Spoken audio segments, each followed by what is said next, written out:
Hi, my name is Dia Agarwal, and today I will be rhetorically analyzing Penn's chapter in American Like Me. Before we analyze the chapter, it is important to know a little bit about the author. As seen in the excerpt from the book, Penn is an actor, producer, and former Obama White House aide.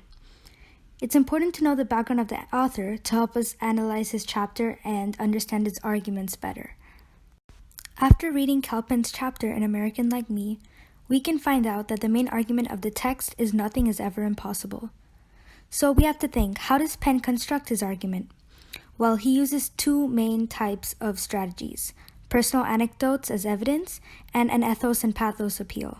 As you can see from an excerpt in the chapter, there is a recurring theme about overcoming the impossible. You can see this below in the underlined portions in red. Before we start analyzing the chapter, let's take a look at PASS, or the purpose, audience, speaker, and situation of Penn's chapter. So let's start with the purpose. Penn talks about how impossible things can be possible. He motivates his readers to pursue the impossible things by encouraging them to leave their comfort zone and try something new, and to always follow their dreams. His main audience is everyone who has been told that their dreams are not achievable. Speaker. Since Penn has accomplished his impossible dream, as you will see in the analysis of the chapter, he feels as though he has enough credibility to share his experience and motivate others as well. Finally, for the situation, Penn describes his life story from his childhood to his acting job to his job at the White House. So let's start with analyzing the first paragraph. As you can see, the text is on the right-hand side. So in this paragraph, Penn uses the strategy of a personal anecdote, starting with his first time flying on Air Force One. By starting with this interesting event in the middle of his life, Penn grabs the reader's attention, making them want to read more and understand how he got to that point in his life. To accomplish his goal, he uses a plethora of appeals and devices. For example, he uses italics, as can be seen in the green, to emphasize his purpose that nothing is ever impossible. And it also creates a slight humorous tone. Additionally, Penn quotes his parents to show how they believed his dreams weren't realistic and how eventually he overcame them and pursued his passion. In the second and third paragraphs, Penn uses another personal anecdote, this time one from his high school experience. And with this, Penn establishes credibility, or ethos, to motivate his readers that he also went through these same experiences that they might be going through. He describes his struggle with an honors and arts program and shows that you can always find a way to overcome your problems and accomplish both of your dreams.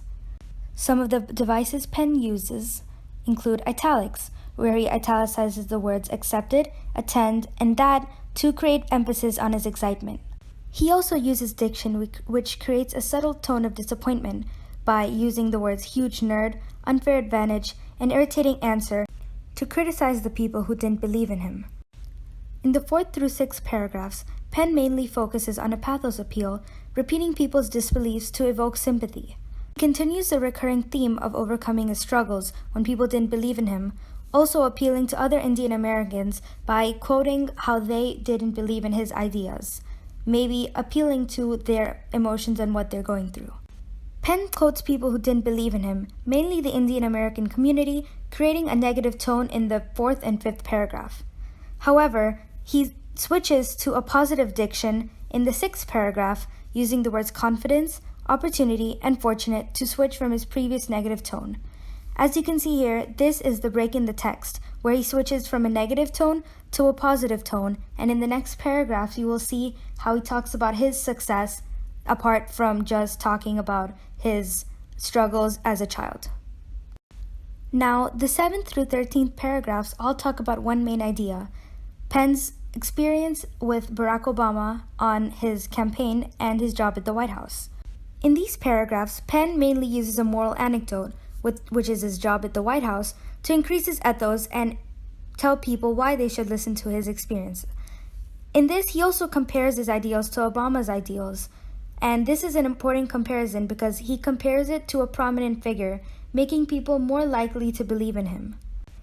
Penn also uses a casual tone to create a hopeful and positive mood, and with this, he nullifies the previous negative tone that happened before the break in the text. In the 14th paragraph, to conclude, Penn starts by comparing his father's struggles to his success, and with this, using an anecdote to describe his family's experience in India, comparing it to his own experience on Air Force One. He also provides a comparison of negative situations and how to overcome them. In the red, you can see all the negative situations, and in the green, you can see how it is possible to overcome them with a lot of work and hardship. Penn summarizes his life experience to motivate others to follow their dreams and concludes with nothing is ever impossible.